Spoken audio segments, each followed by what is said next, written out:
You're listening to the AID Network. Hey friends, I hope you had a great, safe holiday celebrating with all the folks that you love. And I hope you had a little bit of time to look around and think about how truly blessed you are, that you're thankful to be you, to be successful, and to do all the things that it is that you do. But what do you say before we get ahead of ourselves? Let's put our head down. Let's grind. We got 15 more full episodes of Adventures in Design before we break for the holidays. And we're kicking off our holiday season strong with the return of Super7's very own Brian Flynn. But before we get started with today's episode, I want to thank everyone who supported my Black Friday sale. Thank you so much for being members of the Circle of Trust and for supporting me. I kicked off a new product line called the Medals of Honor, METALS. See what I did there? But the Medals of Honor is just this. I wanted to make merchandise that had meaning behind it. I just don't want to sell you stuff. I want to help you celebrate all of your achievements in your career. And you know, Adventures in Design is all about getting out there and meeting people. So our very first Medal of Honor is the key to life. And the key to life is simple. The more people that you meet that are different than you, the more that you learn, the more that you evolve. We can't always be rich, but we can choose to be wealthy. And that wealth comes from knowing people that can help us get to where we need to go, even if it's just a friend to bounce off an idea or somebody to tell you how they won or honestly, how they lost and help you to get on the proper path for where you want to go. Brian Flynn is one of those people. I know him because of Adventures in Design. And that may be how you've got to spend time with them. Today is our third interview, but one of the things that I love so much about folks like Brian is that I now understand his perspective in life. I would say that Brian is bullish when it comes to the world of business. Even though he's a creative and has a brilliant mind, he's the type of guy that has that thing in his personality where he figures out who's the person to call, who's the email that I got to write, how do I get the meeting? Let's not just let this idea lay on the table. How many times have you, just like myself, gone, you know what would be a really good idea? And that's where it stops. Not Brian Flynn. He figures out whom that person is that he needs to talk to, and he gets to them. I always love learning from other people. And one of the things I've learned about Brian over the last 3 recordings that we've done together is I've learned from his courage to just look at the world as not, I can't, I don't know the person, but all the possibilities of how you can, why you should. And he always breaks it down in such an easy way, like people that are courageous do. Well, just call that guy. Well, why not just go over to Vans and approach him with your idea? And when you look at everything that he's accomplished through Super7 and hybrid design, it's true. That's how he sees the world. Why not just go meet the person? Why just have an idea in your back pocket when it can turn into a project? I love meeting people. I love seeing how they look at the world differently than I do and how they see the solution to the problem differently than you and I. In today's episode, Brian Flynn, as always, he's always good for at least one. He's clutch. He's 3 for 3. Today, he gives us a different look, a different approach on the business meeting. If you're like me, you probably start with the art. You probably start with the creativity, right? Because that's why you and I got brought into the room. But Brian reminds us today in the Circle of Trust, start with the business problem. Walk into a meeting, show them what you can solve for them. And if that makes sense, if the money works out, then we'll get to the art. Completely different than what I've done my entire career, probably different than what you've done your entire career. But look at Brian's track record. There's something there. The more that we talked about this, the more I realized the genius that is Brian Flynn. And these are the type of things that happen when we go out of our comfort zone, when we meet people that we don't know, but we want to know, and we get to learn from them. So for everyone who went over to AID.network and bought the key to life, I appreciate it. And I hope that maybe you keep one for yourself or bought one for a friend, because every now and again we know somebody who's holding themselves back. You need to push yourself forward. You need to go out there. You need to meet your Brian Flynn. I mean, not this Brian Flynn, because this one's mine, but go find your own. And speaking of being bullish and reminding people that you're around, our good friends over at jackprince.com/circle of trust, they have a deal up until December 1st. You can save on making custom greeting cards. What a better way to reach out to all the people that you worked with, remind them that you're still here, remind them that you want to work hard with them next year by creating your own custom greeting card. I know that you're busy right now, but the time invested in you is always well worth it. jackprince.com/circle of trust. What do you say we get started with episode 862? It's Brian Flynn, part 3. Let's kick off the holiday season on Adventures in Design. Coming to you live from the Saul Rosenberg Studios, broadcasting worldwide into all ships at sea, here comes another action-packed episode of Adventures in Design.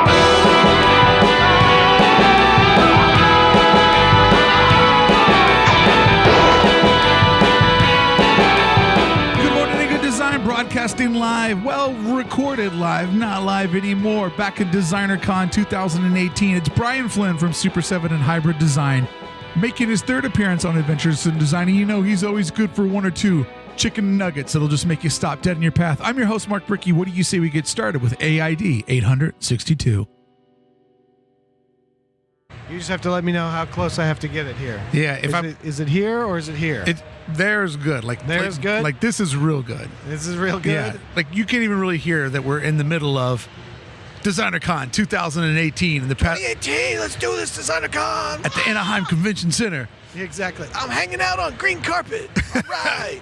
You know, it's weird because this is the only area that has carpet, and every convention I've ever been here, they spent the money for the carpet through the whole place. No. This is decon. Like, you're not getting carpet, kid. Yeah. You're lucky we got the spot. Absolutely. It's weird to be in a place where I've seen some of the most glamorous booths ever built, like big trade show booths, and like, oh, decon in the same spot. Like, you can definitely feel that this is the indie art show.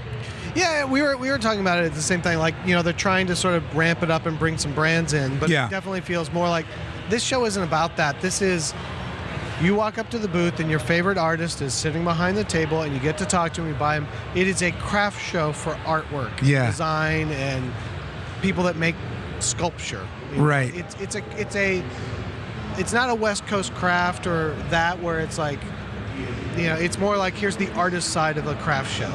I love the idea, too, that it gives you an idea to walk through to see how many different people have a take on what their vision is to do something that fulfills them in the world of creativity. You know, whether it's T-shirts, enamel pins are huge this year, toys, like it's amazing to see. Well, what's more amazing is just that there's not a lot of scrubs here. No. Like there's, you know, how many? 300 booths? Well, there's got to be more than that, wouldn't you think? I don't know. I didn't do the math. We're gonna go with 400. Okay, 400. For our monkey math number. Of that 400, 350 of these people are like, oh shit, that guy's or that girl is very talented. Yeah. And you know, I may not like their particular vernacular. I might not like their particular aesthetic or their form factor. You know, or their chosen medium, but they're very good at it. Yeah, I've seen a lot of people this weekend that are doing something that's not for me, but I can always acknowledge talent and be like, man, they're really good at something that I don't really care about. Yeah, it's not like when you go to, I don't know, Zine Fest or whatever, you're like, oh, you know, 1 out of every 5-6 tables, like, oh, you know, they're not bad. Yeah. You know, and it's like, no, like everybody here, this is pro status. One of the things that I like about this show, and I hope that it continues to be this way, is this year they put a real effort to bring more art and like paper design into DesignerCon.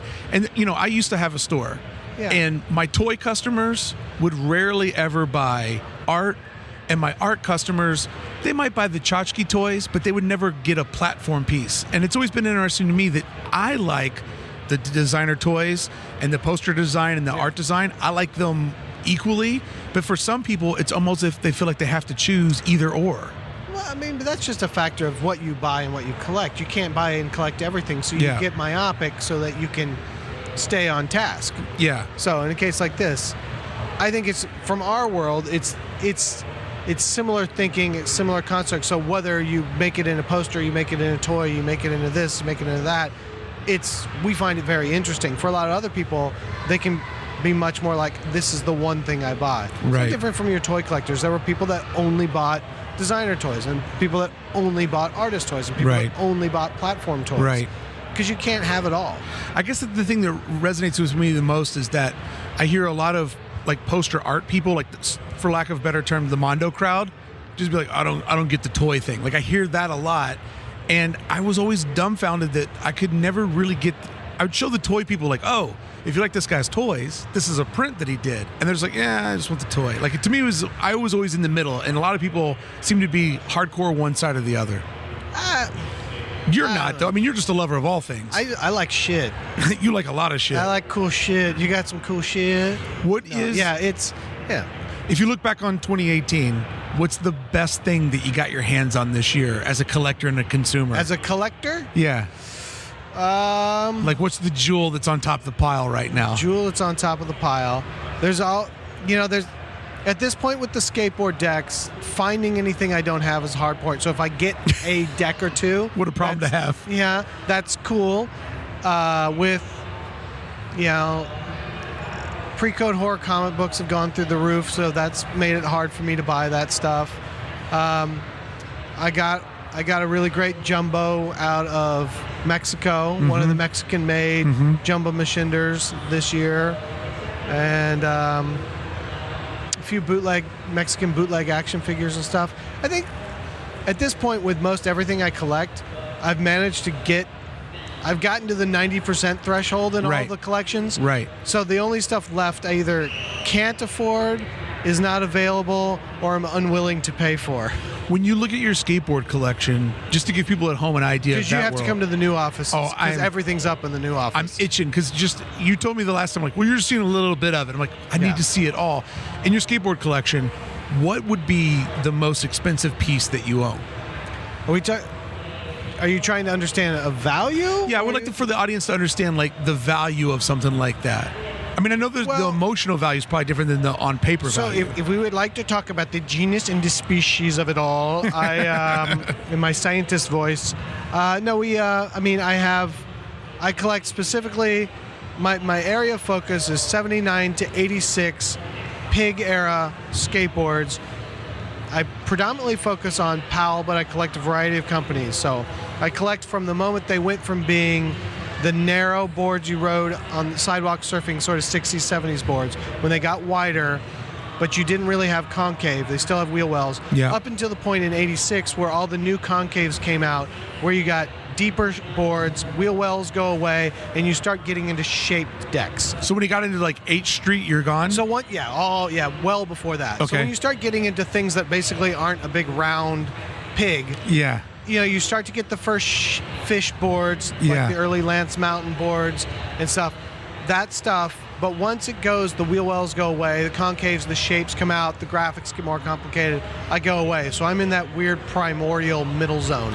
This is what I love about hardcore collectors like you, is that you have a very specific era of whatever it is that you collect. It's like it fits between this point and that point, and I always love that about collectors.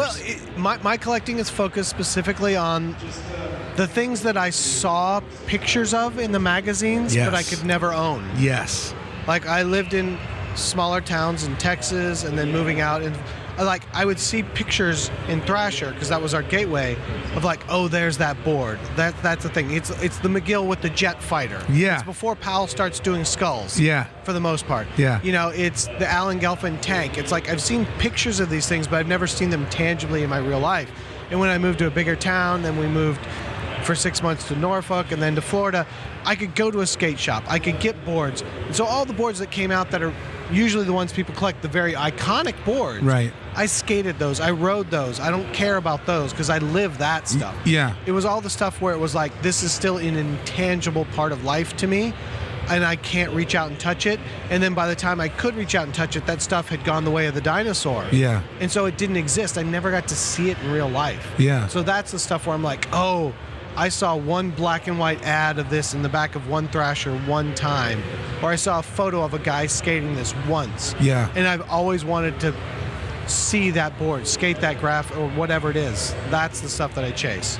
I get a complete rush off of seeing that stuff. And I know exactly what you mean, because Thrasher magazine was my window to a world that seemed much different than the one that I was in. And in my imagination, that was a world where I was more accepted and there was a happier version of me in that world. Yeah. And so all of these graphics were just so precious. And I remember my rule to a Thrasher magazine was, the first time you get it, just open it up and look at each page, and I would like study the artwork. And I've been talking a lot on the show lately, Brian, that Thrasher Magazine put this thing into my head, and I know it's in your head too, is that the advertisement was just as important as the content.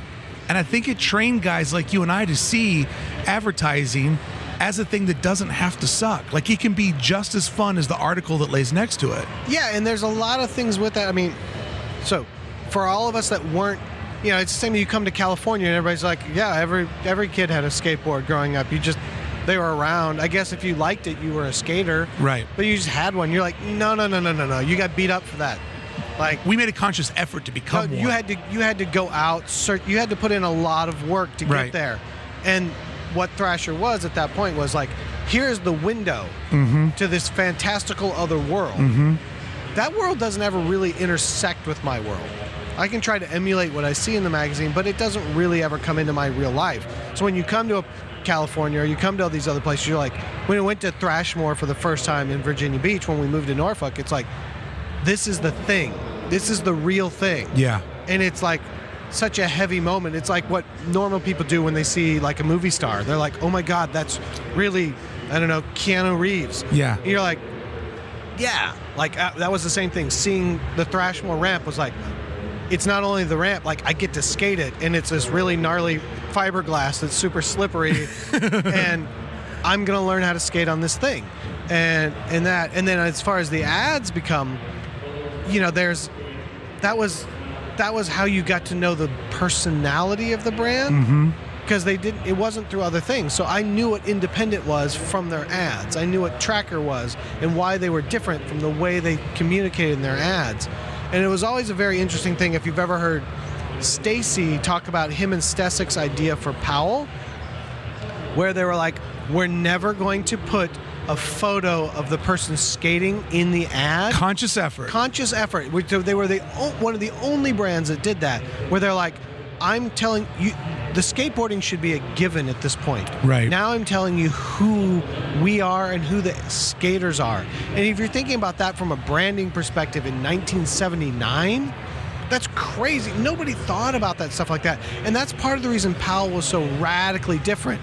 You can argue that they became the sort of milquetoast mom and pop brand by it wasn't the end scary. of the 89 and 90. Yeah. Like, they weren't the aggressive edge, but they were also bigger by such a larger factor than anyone else, save possibly some Santa Cruz and Vision stuff, that they were light years beyond what everybody else was doing. And I think a lot of it comes from their marketing message is, you know, a lot of the other people were selling you danger and skateboards and, you know, like this flashiness. Powell was selling you on the concept of brotherhood and friendship. And towards the end, that's when the Bones Brigade really became a thing. Yeah. And that's why, you know, Bones 3 is what it is. Yeah. You know, where Bones 1 and Bones 2, they're talking about like backyard pools and going to places you're not supposed to go. And it's much more of an illegal activity thing, where number 3 is like, okay, how do we take this to the masses? Yeah, it started to feel like a catalog. Like, here's the new guy. You're going to want to go buy Frankie Underhill's deck and the sweatpants that he's wearing, doing this insane handrail. Yeah. But don't you think that guys like you and I that got obsessed with that culture, and a large part of our obsession was the advertisement? Like, we're talking about ads, not the articles that we read. No. Don't you think that trained you to be hybrid design? Oh, no. I mean, all I did was, when I was in high school, is I would just redraw the logos. That's my entire high school. And trace puss head drawings. Yeah. And recopied puss head drawings onto ruled line notepad, because I didn't have blank. You didn't go get photocopier paper because no one had a photocopier or a printer at home. So every piece of paper I had was lined. I've got millions of drawings of, not millions, but, you know, I have a high school's worth of redrawings of puss head graphics from ads in Santa Cruz. I have an entire tote. I mean, sorry, when I say Santa Cruz, from Zorlak. What am I saying? I have an entire tote in my garage that is just me drawing skate logos, me drawing famous photos, you know, like Matt Hensley doing a backside, you know, a kickflip grab. And it's just me drawing all that stuff over and over again. And to your point, like, I only know Metallica because I was in love with the Pusshead art that told me that Metallica was a thing I should get into. Being a few years older than you at that point, I knew Metallica from my metal friends. I knew Ride the Lightning when it came out. Yeah. But the same thing, when they did a skateboard deck, I was like, that's amazing. Yeah. Like, metal dudes and skateboarding. This is so cool. And it didn't help that the graphic was absolutely amazing. But it was all of that stuff. It was the window to a world that you don't get. And I think that that's hard. I guess it's hard for us sitting here now to still not look at what might be a blog or an Instagram account is for that same kid in Peoria or wherever else. It's like, here's the window to this other world that one day I'll get to reach out and touch. Hey friends, we'll return with our interview with Brian Flynn from DesignerCon 2018 right after this message from my friends over at Skillshare. One of the things that we talk about today is that eventually you feel like you've gone far enough you can go on your own and you need to build a team. But sometimes you can't afford to hire people. You don't know the people to hire. But what you can afford to do is sharpen your skills. And that happens over at Skillshare.com. Think about it. Whatever that you're doing in this world, whatever your creative hustle is, if you knew how to do it a little bit better, if you knew all the shortcuts, if you knew all the ways to maximize the programs that you've been working in, more efficiency will create better profitability. Skillshare is an online learning platform with over 20,000 classes in photography, marketing, technology, design, and so much more. If you need to know more about running your business or running your schedule, it's in there. You can take classes on logo design, illustration, photo editing, social media marketing, you name it. They've got something over there for you. So if you're trying to fine-tune your creative machine and make that business a little bit more profitable, I'd say start with Skillshare.com to make sure at first and foremost that you are working at optimal delivery and productivity. Join millions of students already learning on Skillshare today with a special offer just for my listeners. Get 2 months of Skillshare for just 99 cents. That's right, Skillshare is offering Adventures in Design listeners 2 months of unlimited access to over 20,000 classes for just 99 cents. To sign up, go to Skillshare.com/adventure. Again, go to Skillshare.com/adventure to start your 2 months now. That's Skillshare.com/adventure. If you're enjoying today's conversation with Brian Flynn, good news, we've got 2 other episodes with him over in the Circle of Trust archives. Every time he and I talk, it's almost as if the conversation that we just had, and they've all been spaced out by a year, it's almost as if we just let off the pause button and keep the conversation going. His mind, the way that he can remember what we've talked about and can keep it as a continuous conversation is amazingly impressive to me. To hear the other 2 episodes and all of today's episode, make sure you become a member over at AID.network. Join the Circle of Trust, support the daily content, support conversations like the one you're hearing today. Let's return to part 3 with Brian Flynn of Super7 and Hybrid Design on Adventures in Design.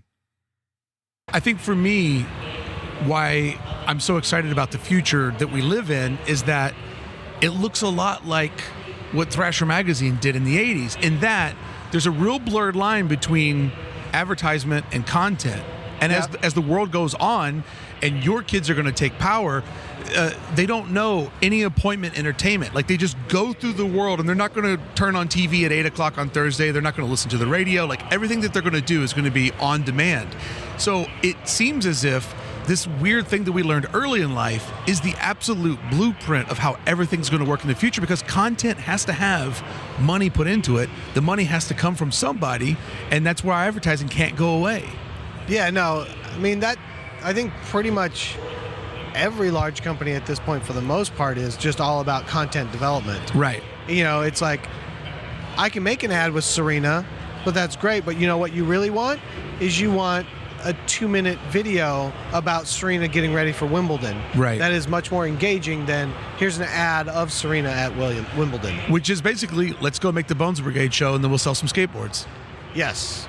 That's exactly what it was. And to me, it's like to figure out that that's kind of coming full circle. And I was always trying to figure out, like, why did I never want to be a gallerist? I wanted to be a commercial artist. And I found there was an interesting challenge in things like you've done, building a giant X-Wing fighter and putting it in the middle of Times Square. Like, that's unbelievable advertising. To me, that's so much more than having a Jonathan Levine gallery show. Well, it's just fun. I think that for me, there's always, I mean, you can go back to art. I don't know if it's still like this in art school, but there's always the debate of like, oh, well, that's for, you know, there's fine art and then there's sellouts kind of thing. It was just like, I like stuff. Me too. Like, oh, you can only paint on this kind of canvas and that's the only way you can do it and be pure. It was like, I get so much more excitement, making toys, making prints, making posters, making felt pennants, making a giant sculpture, making whatever. It's like, it's just stuff. Like this weird vernacular that, fine art has to have a non-commercial component to it is complete baloney. Like, so Cause is his 30-foot tall dissected companion that sells for $10 million that's hanging in front of a gallery really any different than the 18-inch plastic version that he sells to the customer for $200? It's the same character, it doesn't have the scale and some of the other things that you get with the fine art piece, but it's still just as relevant, even though it's a commercially viable product.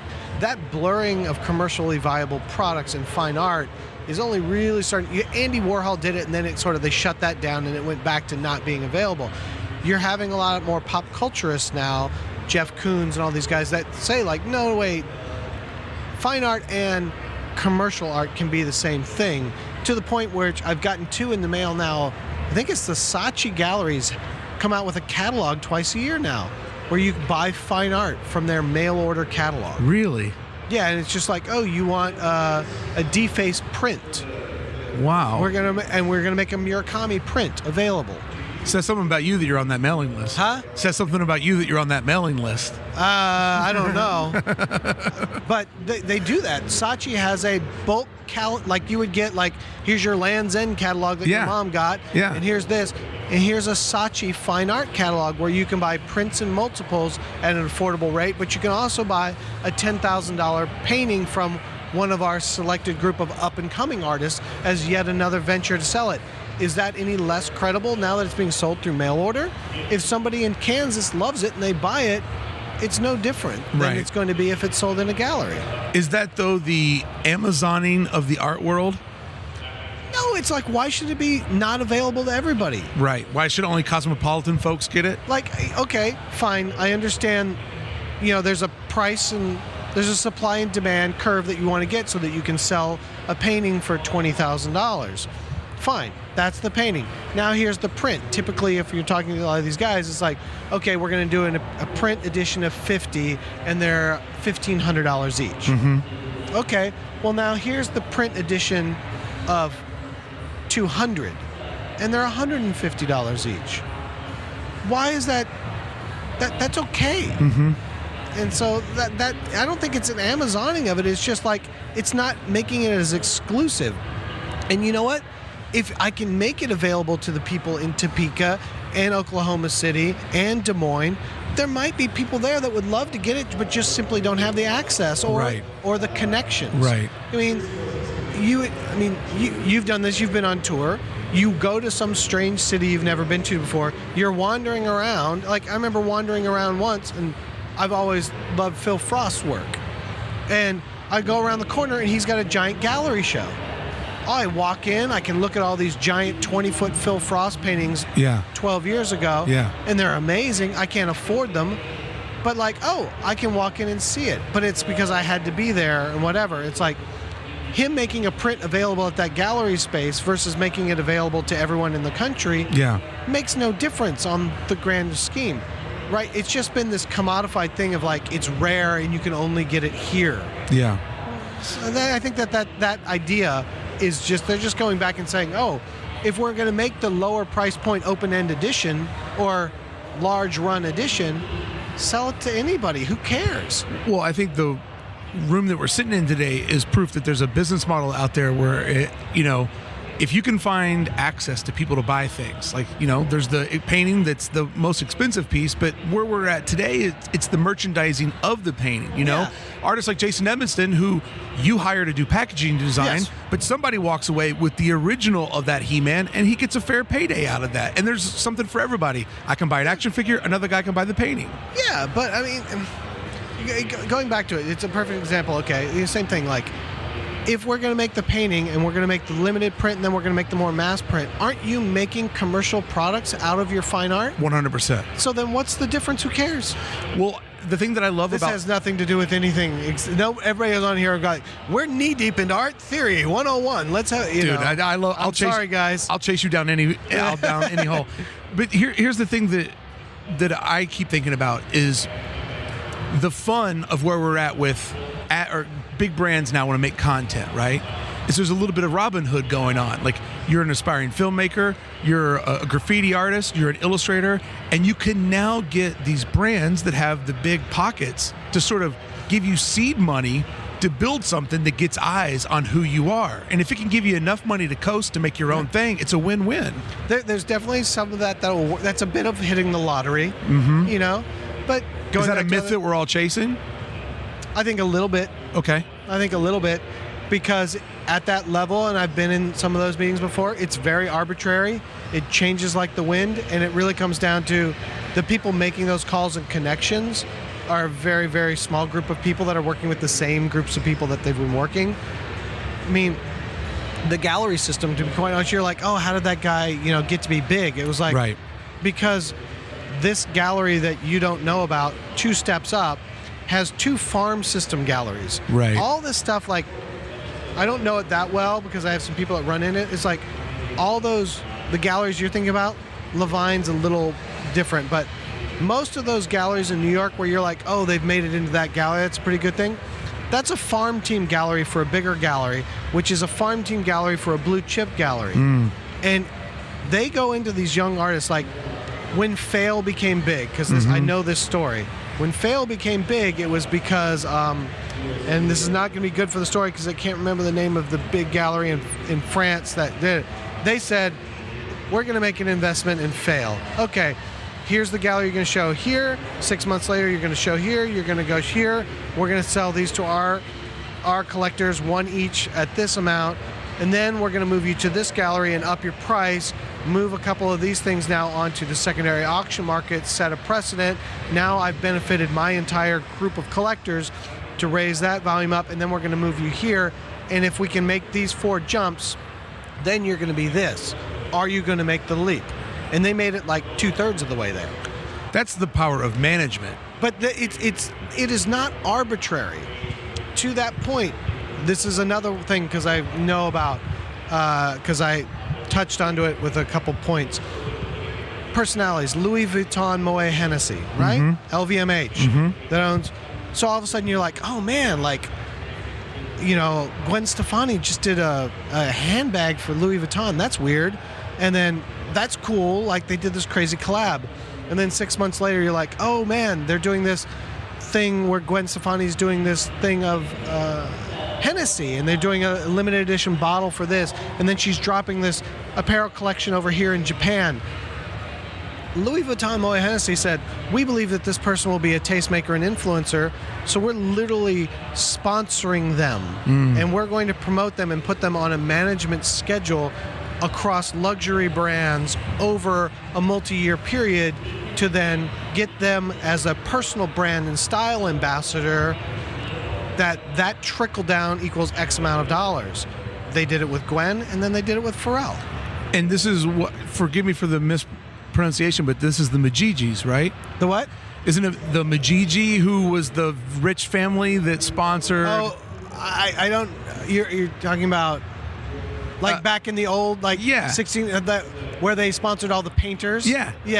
It's similar, but it's at a branding level that you never see, where you go like, oh, Gwen Stefani. Now you're like, oh, she's a cultural icon. Yeah. She's a cultural icon because the power players behind the scenes said, we think that she's got a look and a style that people identify with, and if we nurture it and give her these opportunities that financially benefit us, and we literally direct her career, we can turn her into the tastemaker. Yeah.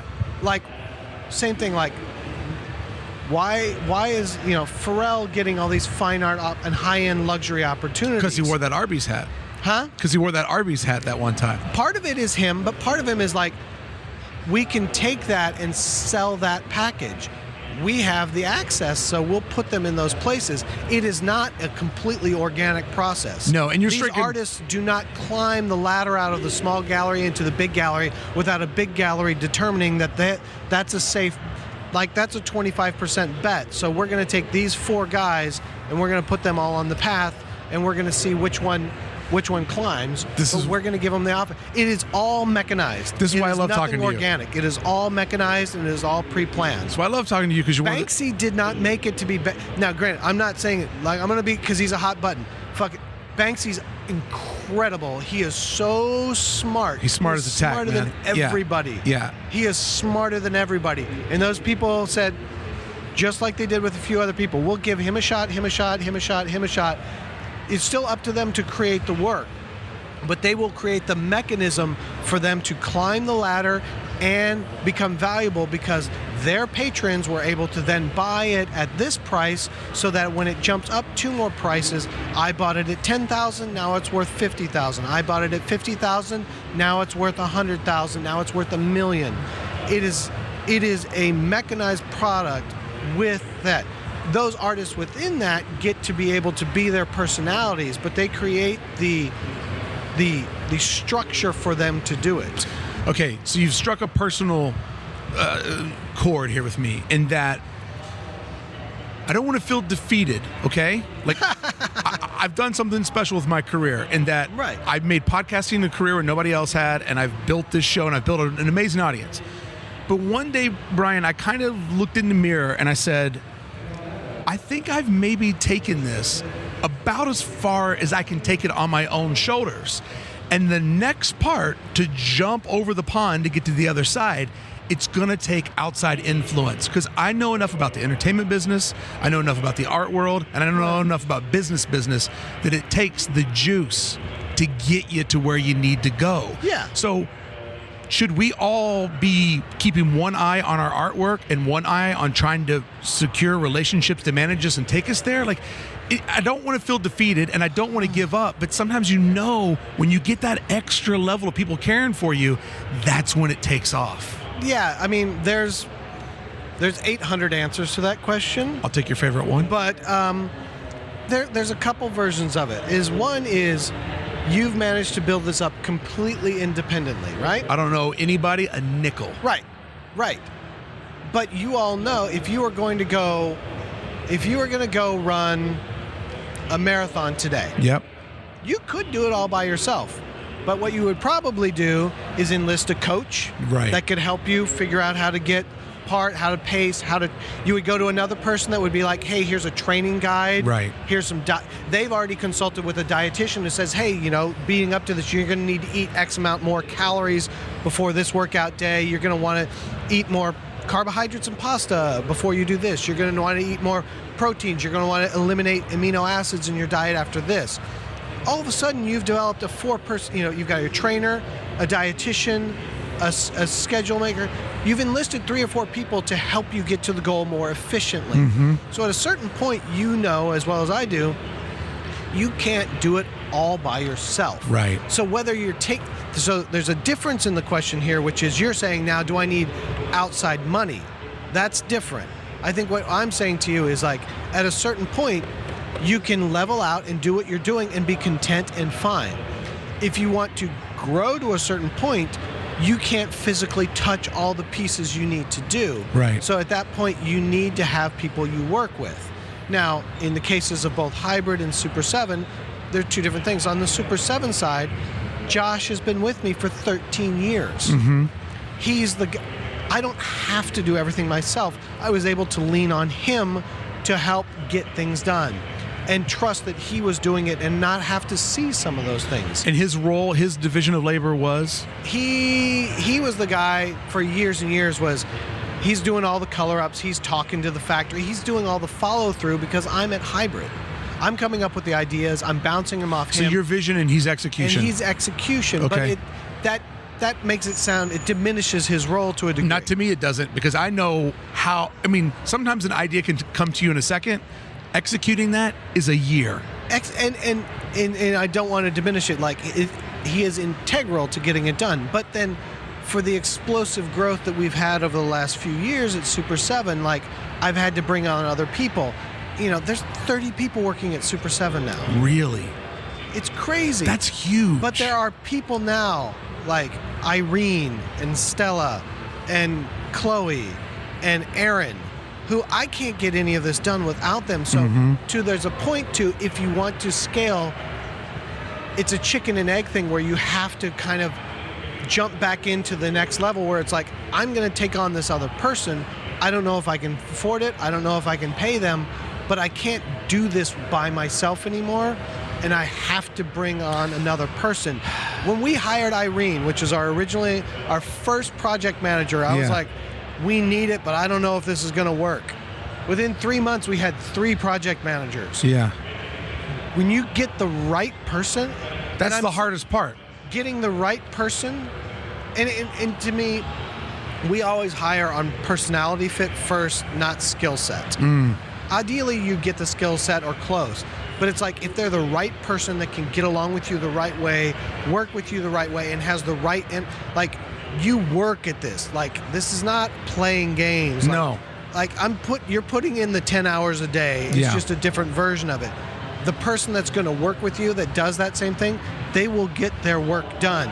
If they don't know all the details that you don't know, sometimes that's okay, because if they're willing to work that hard, they'll figure it out. Right. And I'm saying that as the more I was able to find, when I found people that were great on paper, that were like, they were fine, they were cool, it didn't work out. When I found the people that was like, we click, we get this, we're on the same page, they may not have had all the skill sets that I needed, but they figured out those skill sets. Right. Because they were the right mindset.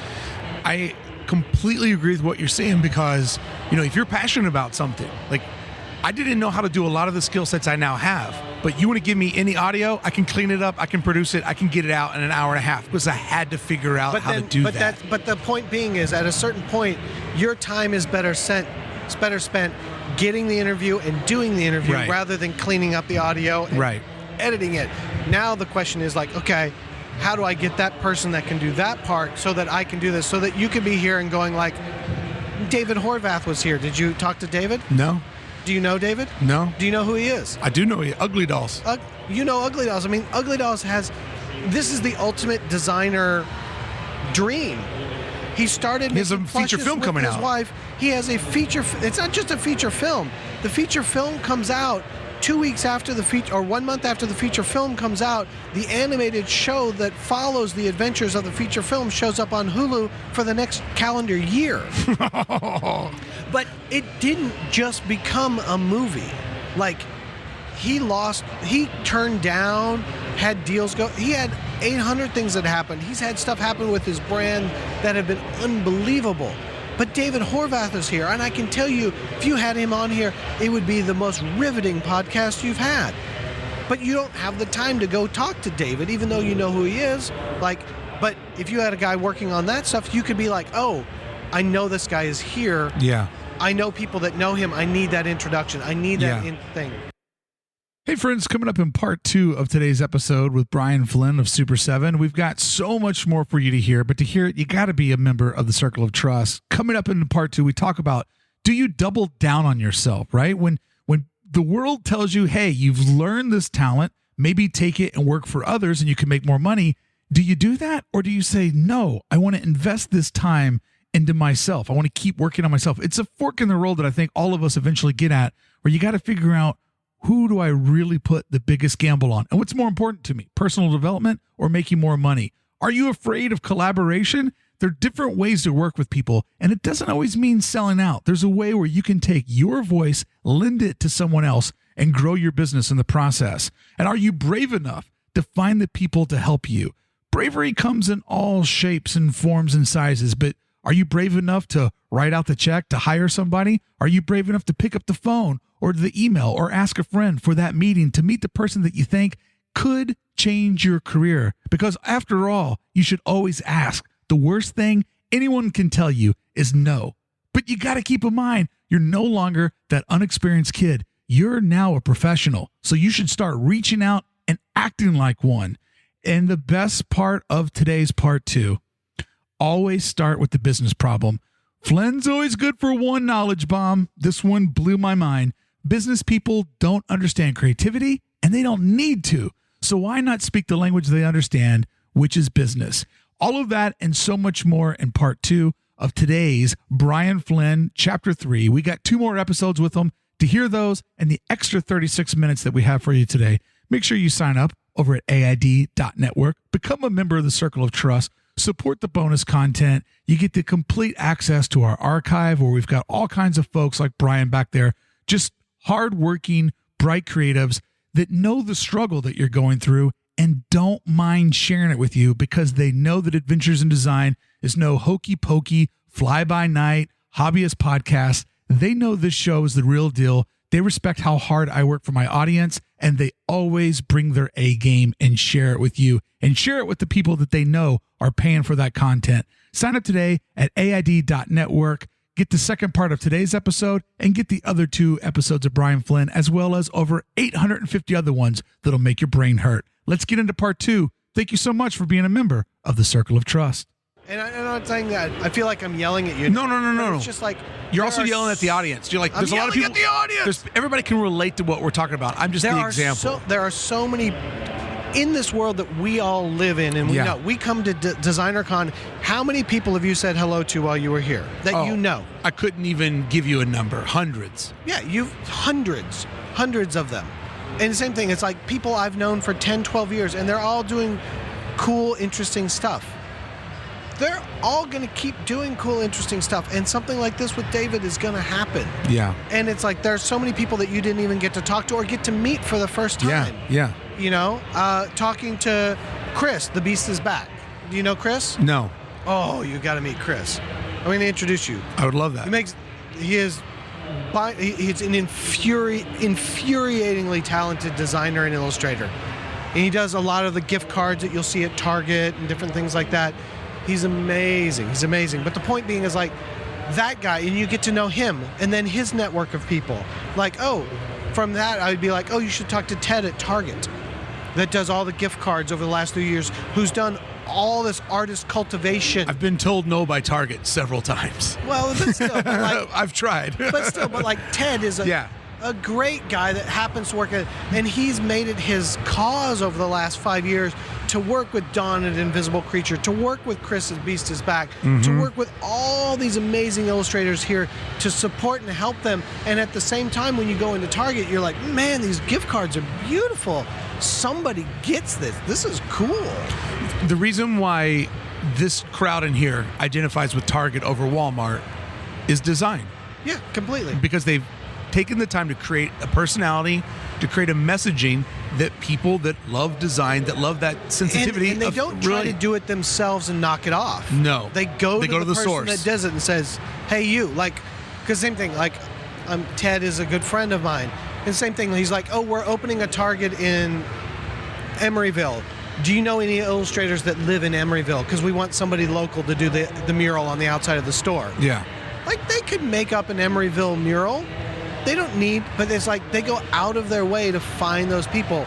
And it's not because it's a good corporate push. It's because the people inside give a shit. Right. And I'm not trying to be big ups to Target, yo. I was just thinking it's a free plug. I'm going to get my $25. It's not that.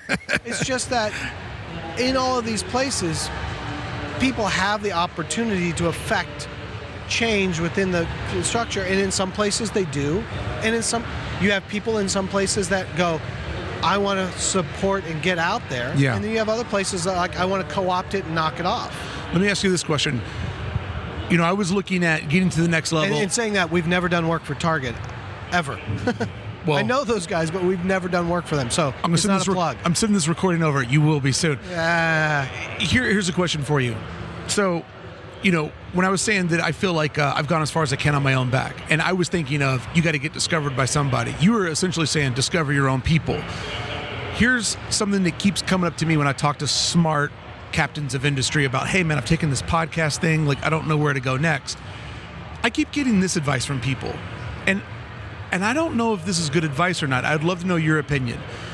People keep telling me you've made, 860 episodes. Inside of that, there's several different theme shows inside of it, so I know how to make content. People keep telling me that I should start consulting for other companies and show them how to make their content. So Vans, for example, show Vans how to tell their story, help them create their podcast.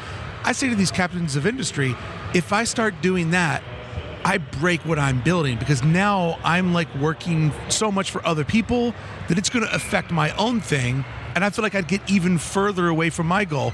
So for everybody that's listening, do you keep double downing on yourself, or do you take a little side hustle thinking it might get you somewhere better? What's your experience? You could argue about 8 versions of that as well. I'll take your favorite 7. But I think there's a couple things. there's a payday in becoming the conduit or the gatekeep, same thing like, oh, I know how to do this, let me do it for you. There's a payday in there. The more interesting part would be, are you afraid of collaborations? No. It's just like, hey, Vans, what you would do instead in that case is like, hey, Vans, like, I want to interview old skateboarders. I want to do this, but for old skateboarders, and talk about the industry. Like, and I'll start with 10 guys that are on Vans.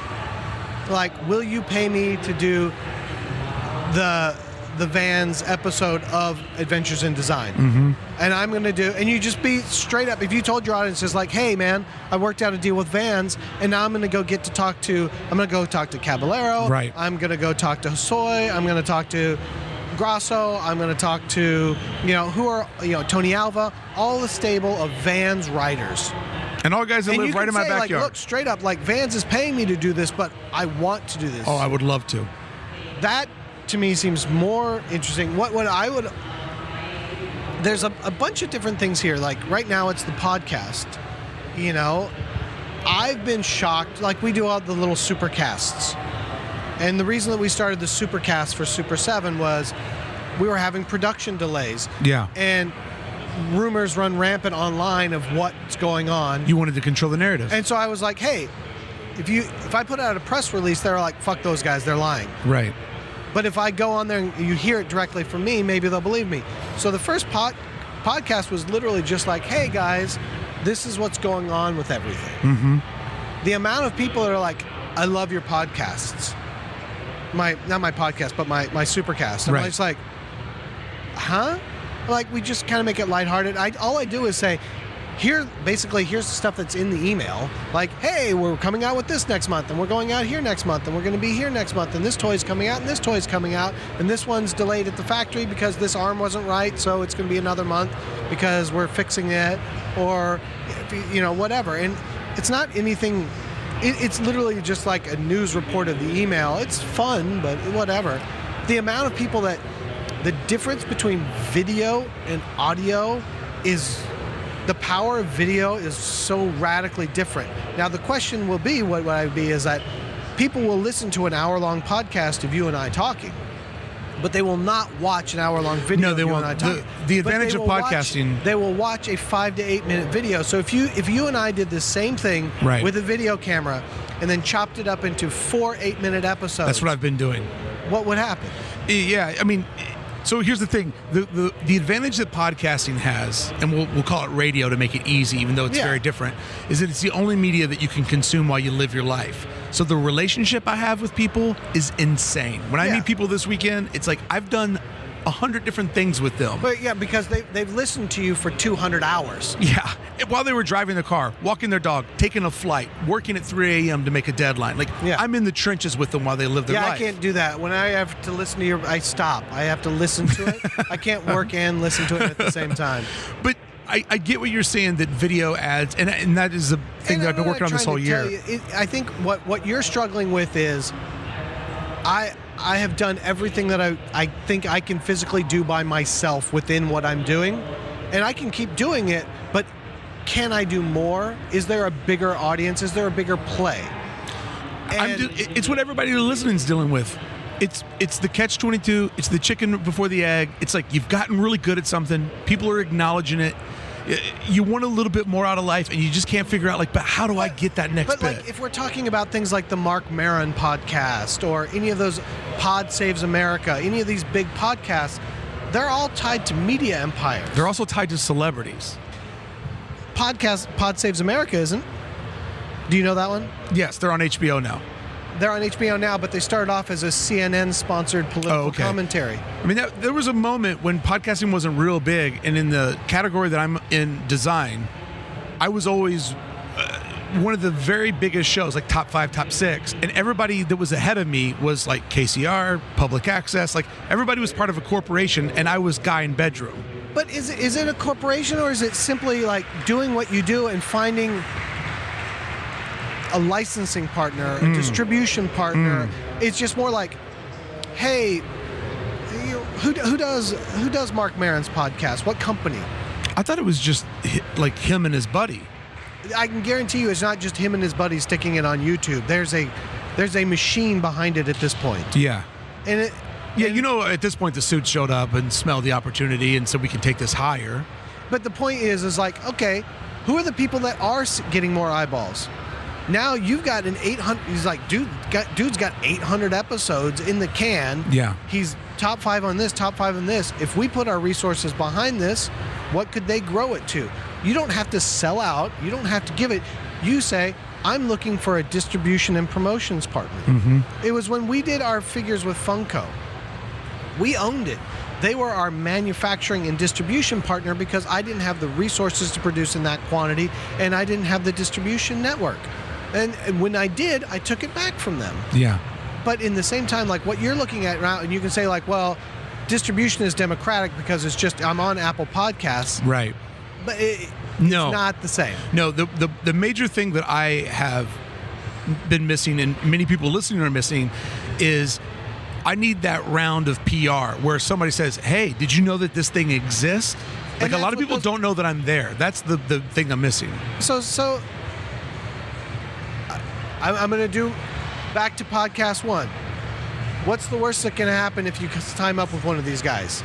The worst thing that can happen is you agree, say you're making, I'm making it up. Say you're making $1 a podcast right now. And they go, hey, well, if we take over, we're going to go 50-50. You're going to make 50 cents a podcast. Mm-hmm. Can they, but if they double your viewership or listenership by putting their advertising engine into it, you're at a net zero. If they make it any bigger than that, you're in the game. Yeah. If they're any lower than that, 6 months from now, you can go like, look, hey, that didn't work out. Yeah. Let's cancel the contract and move on. Yeah. I'm making it up. I have no idea what the semantics, what the analytics and what the numbers are involved in it. But like, what happens if you take that chance? So say they fuck it up. Are you going to lose your listeners? I'm not going to lose listeners, but if I had to right now give half my revenue up, I don't know that I can make a living. Well, I'm making it up. I don't know. But it's a calculated bet. They can probably provide you with hardcore data about what they can do and how they've grown listenership. Right. And if you go, okay, the bet is 75% success rate, let's do a 3-month trial. Yeah.